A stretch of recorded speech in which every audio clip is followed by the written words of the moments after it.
किसान मसीहा चौधरी महेंद्र सिंह टिकैत की पुण्यतिथि पर किसानों ने आयोजित किया भव्य कार्यक्रम और उन्हें पुष्पांजलि अर्पित की।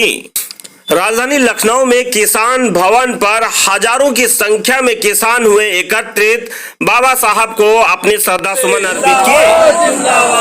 जय जवान जय किसान। भारतीय किसान यूनियन राजनैतिक द्वारा बड़े स्तर पर एक कार्यक्रम का आयोजन किया गया। आपको बता दें कि पूरे उत्तर प्रदेश में हर जिले में अलग अलग यूनिट में ये कार्यक्रम का आयोजन किया गया। वहाँ पर जो किसान अपने खेतों की रखवाली। महेंद्र सिंह टिकैत के पुण्यतिथि के अवसर पर ही पिछले वर्ष भारतीय किसान यूनियन राजनैतिक का गठन हुआ था।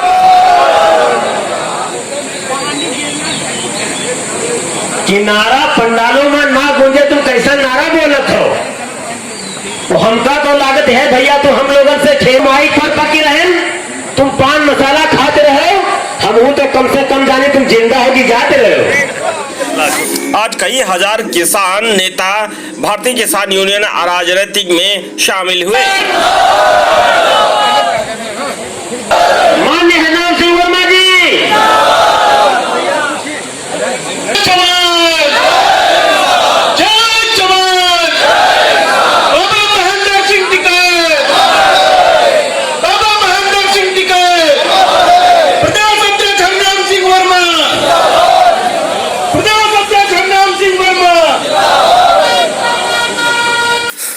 कार्यक्रम में उम्मीद से अधिक किसानों की भीड़ पहुंचने पर गदगद दिखे नेता।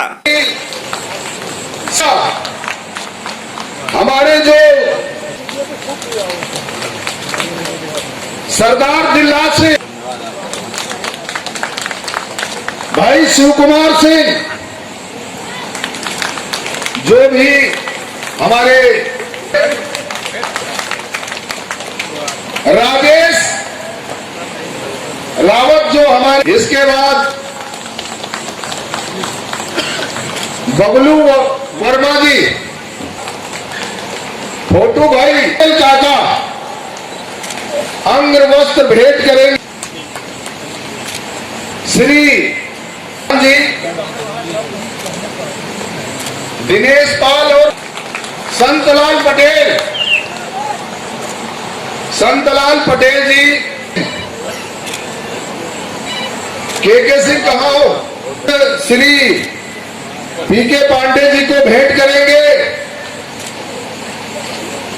जिन अतिथियों को हमने अनुरोध के साथ आमंत्रित, पीके पांडे जी और श्री राजेश पांडे जी और आदरणीय श्री जेबी सिंह साहब का बहुत बहुत धन्यवाद है।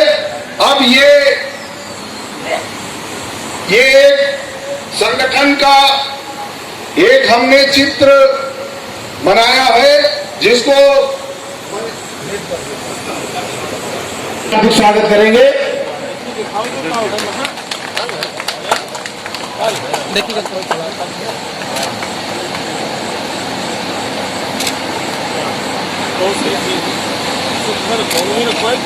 गाड़ी में बतवा दे अभी।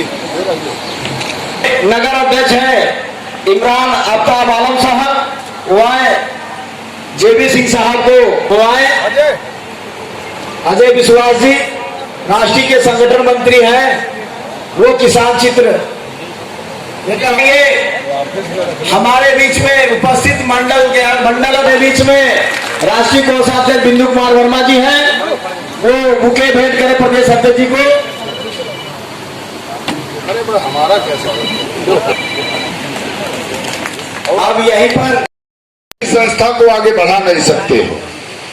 आज कहने को बहुत बातें हैं, लेकिन आज हमने जिन अतिथियों को अपने बीच में आमंत्रित किया है, हम आज उनको सुनेंगे।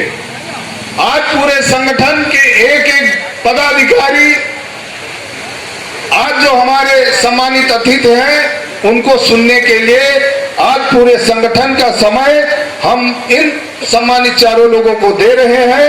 हम चाहेंगे कि हमारे बीच में मुख्य अतिथि के रूप में श्री पीके पांडे जी, जो पूर्व कृषि निदेशक रहे, कृषि विभाग के विभिन्न पदों पर रहे, किसानों की तमाम सेवा किया। किसान आंदोलन अगर देखे हैं तो हम चाहेंगे कि उस पर भी प्रकाश डालें। और जो आपके पास अनुभव है, जो आप किसान सेवा के बीच में आपने ये अपने गवर्नमेंट जॉब में जो आपने सीखा है, हम चाहेंगे कि आदरणीय श्री पीके पांडे जी मंच पर आए और अपने विचारों से अवगत कराएं। बनता है, मांगना ही आपका कर्तव्य है। आपके कुछ दायित्व भी होते हैं ना, अगर दायित्व को आप पूरा नहीं करते तो मांगने का अधिकार आपको नहीं है। हम एक सामाजिक प्राणी हैं, गांव में निवास करते हैं। भारतवर्ष एक कृषि प्रधान देश है। आज गांव से लोग पलायन करके शहरों की ओर भाग रहे हैं। कभी आपने सोचा ऐसा क्यों? कल सोशल मीडिया पे एक पोस्ट देख रहा था, बड़ी खूबसूरत नई सी सड़क बनी हुई थी, एकदम सोनी हुई सड़क थी। एक कैप्शन लिखा हुआ था, सड़क जब तू मेरे गांव में आई तब तक गांव वाले गांव छोड़ के जा चुके थे। सड़क जब तू मेरे गांव में आई तब तक गांव वाले गांव छोड़ के जा चुके थे। तो दौर चल रहा है कि गांव से लोग पलायन कर रहे हैं,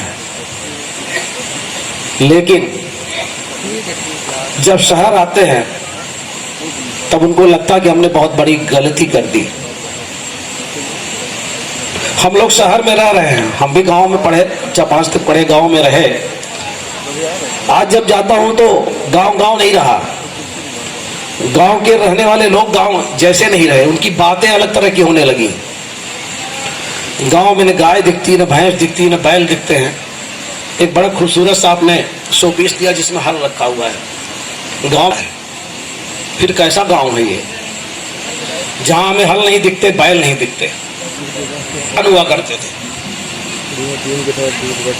आज खलिहान का अवैध कब्जे होते हैं। हम कहते हैं खलिहान रिजर्व लैंड, उस पर कोई कब्जा नहीं कर सकता। आखिर उस खलिहान का हम करेंगे क्या? उसको हम किसी चीज से संवाद से। तो आज इस मौके पर सबसे बड़ी बात मैं यही कहना चाहूंगा कि संघर्ष करिए, संघर्ष का तरीका बदलिए, लेकिन अपने दायित्वों को जरूर पूरा करिए। बहुत कुछ तो पीके पांडे जी ने बता दिया खेती से संबंधित, लेकिन एक आध चीज मैं बताना चाहूंगा। जब सामाजिक और हरनाम सिंह जी को भी कि उन्होंने हमको यहाँ आने का हम लोगों को मौका दिया, बुलाया। जब ये पुण्यतिथि का कार्यक्रम आने वाला था तो हरनाम सिंह जी आए थे और उन्होंने कहा कि हमारे बहुत सारे साथी चाहते हैं कि आप उस कार्यक्रम में आए। तो ये संयोग है कि बहुत साल से हम लोग मीडिया में काम करते हैं, बहुत लंबे समय से हैं, टीवी पे आप लोग देखते होंगे।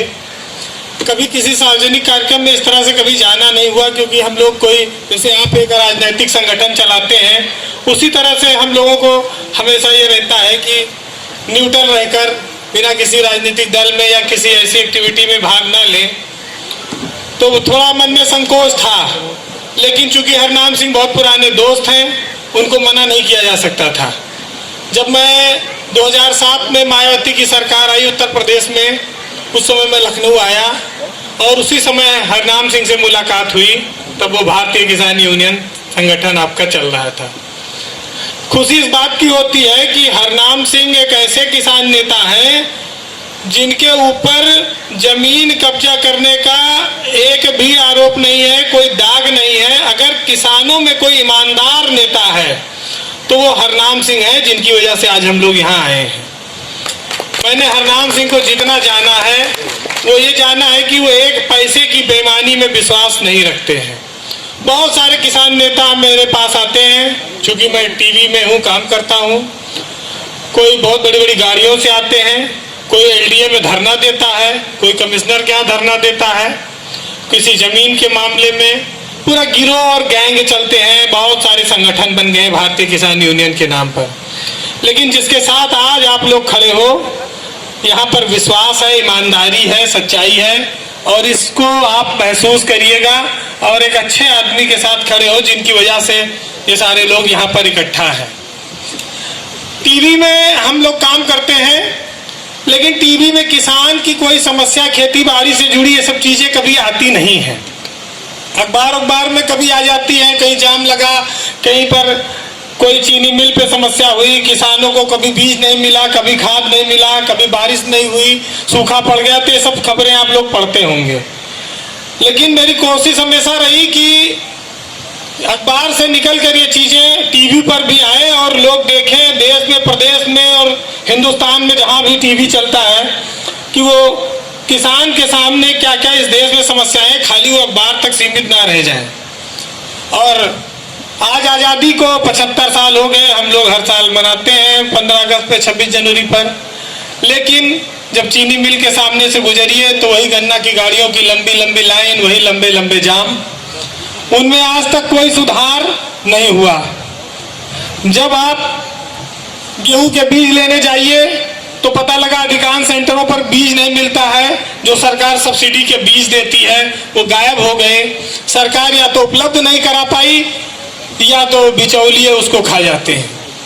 जब आप अपनी फसल को उगा कर, काट कर, जब आप उसका वाजिब मूल्य जो सरकार ने घोषित कर रखा है उसको लेने के लिए तौल केंद्रों पर जाते हैं तो वहां पर आपको परेशानियों का सामना करना पड़ता है। हम लोग बहुत सारी चीजों को देखते हैं। 1500 रुपए किलो सरकार का रेट है, आपसे कहा जाता है 1000 रुपये हम बेच दो, चले जाओ। 3-3 दिन टाली गेहूं धान की खड़ी रहती है सेंटरों पर।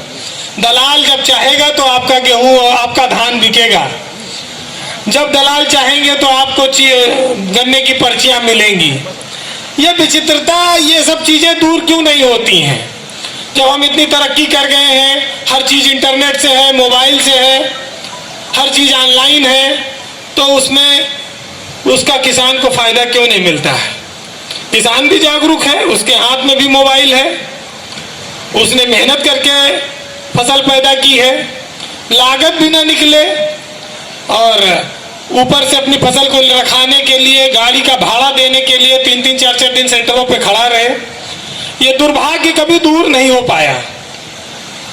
एक अवधि के हमारे यहाँ फैजाबाद में कवि थे रफीक सदानी साहब, उन्होंने बड़ा अच्छा वो लिखते थे और उनका एक साहित्य है, उन्होंने लिखा है, मैं आपको सुनाता हूँ। जो बड़े बड़े नेता बड़ी बड़ी गाड़ियों में घूमते हैं, बड़े बड़े लोग हैं, कि पाखंडी रहे छाव माँ और घामे मजरी हम, और जलपान करे नेता भुगतान करी हम। इस देश में सारा भुगतान गरीब को ही करना पड़ा। कहते हैं कि जो जितना बड़ा आदमी है वो उतना बड़ा भ्रष्टाचार करता है। जो बादशाह होता है अगर वो बेईमानी पर उतर आए तो वो उस देश मुल्क और मिल्लत दोनों को खा जाता है, क्योंकि उसकी भूख बहुत बड़ी होती है। हम लोग देखते हैं कि छोटे छोटे लोग, गरीब आदमी या छोटी छोटी नौकरी करने वालों को ही जो लोग घूस लेते हैं, कहते हैं ये सरकारी कर्मचारी हैं, घूस लेते हैं। उनकी घूस तब भी बहुत नॉमिनल है, लेकिन इस देश में जो बड़े बड़े पदों पर बैठे हैं, जो एग्रीकल्चर मिनिस्टर्स रहे हैं, एग्रीकल्चर सेक्रेटरीज रहे हैं, सचिव रहे हैं, सरकार में अफसर रहे हैं, अगर वो बेईमानी पर उतर आएंगे तो खेती किसानी की जो दुर्दशा और बर्बादी है, ये सब उसके पीछे बहुत बड़ा कारण रहा है। बहुत सारी चीजें हम लोग अपनी आंखों से देखते हैं।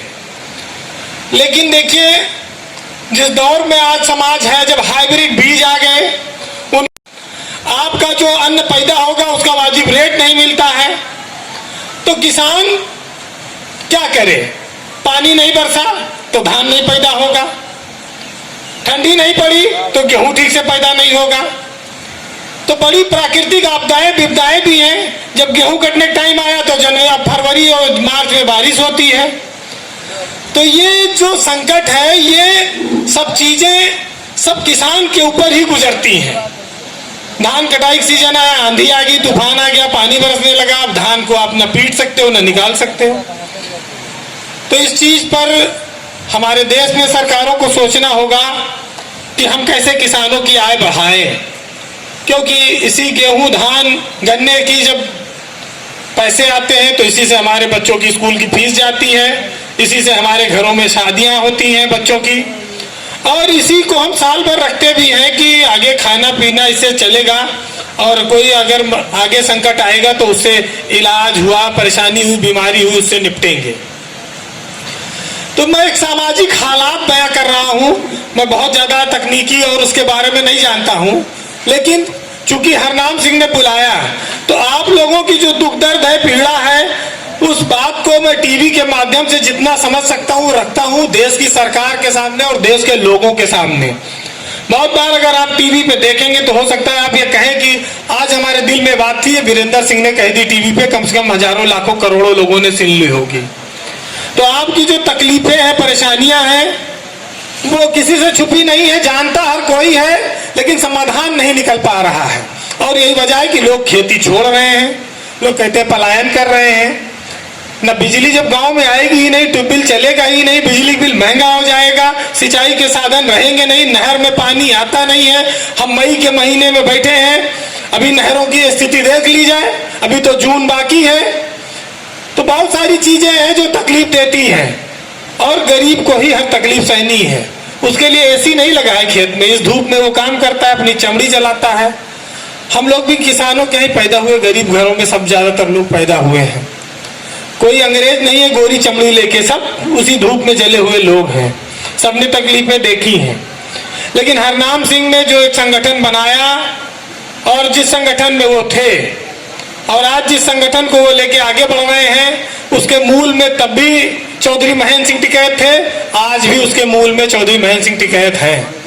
तो ये सच्चाई की एक ताकत है, और इस ताकत को बनाए रखिएगा। जो हम लोगों से हो सकेगा हम आपके लिए करेंगे। एक बात और बताना चाहता हूं कि आज इस मंच पर मैं जहां पर बोल रहा हूं, वहां जहां बोल रहा हूं, उस मंच पर वो शख्स भी मौजूद हैं जिनकी वजह से मैं आज यहां पर हूं। आदरणीय राजेश पांडे जी जो आपके बीच बैठे हैं, हम लोगों के और मेरे बड़े भाई हैं। मेरे जीवन में उनका बड़ा योगदान है। हरनाम सिंह ने मुझे उनके साथ तो बैठाया, लेकिन मैं उनके बराबर बैठने के लिए अभी भी अपने आप को छोटा महसूस करता हूं। मुझे लखनऊ लेकर आने में किसी का योगदान है तो राजेश पांडे जी का है। मैं बहुत छोटा सा एक अखबार में लिखता था फैजाबाद जिले में, और ये मुझको वहां से लेकर लखनऊ आए। आज ये बात हरनाम सिंह को भी नहीं पता होगी। आज आप इतने सारे लोग हो, मैं कभी कहता भी नहीं हूं इसको, पहली बार कहीं किसी मंच पर बोलने आया हूं। पांडे जी का हम लोगों के जीवन में बहुत योगदान है। मेरे जीवन में मैं उनका ऋण सब कभी शायद चुका पाऊं या ना पाऊंगा, लेकिन मेरे मन में हमेशा भावना रहती है कि ऐसे लोग हैं इस जीवन, इस धरती पर, ऐसे लोग इस समाज में। एक वीरेंद्र सिंह नहीं, ऐसे सैकड़ों लोगों की उन्होंने नौकरियां लगवाई हैं, ऐसे सैकड़ों लोगों को उन्होंने आगे बढ़ाया है। आपके बाराबंकी में भी वो एडिशनल एसपी रहे, लखनऊ के भी वो एसएसपी रहे बहुत लंबे समय तक। उदारता और चरित्र ये आदमी को बड़ा महान बनाती हैं, आगे ले जाती हैं। आने वाली पीढ़ियां उनसे सीखती हैं। बिना कुछ कहे बहुत सारे लोग अपने आचरण से बहुत सारे उदाहरण छोड़ जाते हैं। राजेश पांडे जी उसी तरह के व्यक्तित्व हैं, उच्च कोटि के व्यक्ति हैं, जिनके मन में कभी जाति की भावना नहीं रही। बिना भेदभाव के इन्होंने लोगों की मदद की है, और उनकी की हुई मदद का एक सबसे बड़ा उदाहरण आपके सामने मैं खड़ा हूं। तो बस एक मौका आया तो आप लोगों के सामने कि सच बात की पर्देदारी है और सौ झूठ पे एक सच भारी है, हर दौर में सच के साथ रहे शायर की जिम्मेदारी है। नमस्कार। न हुआ हो, कम से कम लखनऊ की बात में जो जितनी मैं जानता हूँ, मैं बरेली में डीआईजी था, वहाँ की कुछ समस्या हुई, ये भाग के गए। ये कहते हैं कि मैं डांटता भी हूँ, मैं अपने हक से जो आप अपने छोटे भाई को जितना कह सकते हैं उतना ही मैं इनको कहता हूँ। अभी उसको डांट फटकार समझें, कुछ भी समझें। ये किसानों के एक प्रकरण के संबंध में शायद पीलीभीत का था, ये बरेली मुझसे मिलने गए। तुमने कहा भाई आप यहाँ क्यों आ गए, फोन से बता दिए होते। उनका नहीं, थोड़ी समस्या गंभीर है। समस्या का समाधान हुआ। अपने काम से कभी नहीं इन्होंने कहा मुझसे, आज तक ना कहा कि हमारा ये व्यक्तिगत काम है, ये करा दीजिए। किसानों के लिए कहा। और इनका कहा हुआ हम लोग इनकी जेन्युइनिटी को जानते हैं कि उसमें इनके कहे हुए में न कोई दलाली होगी, इनके कहे हुए में न कोई स्वार्थ होगा, इनके कहे हुए में न किसी चीज़ का लेन देन होगा। जो भी होगा सिर्फ किसानों का हित होगा।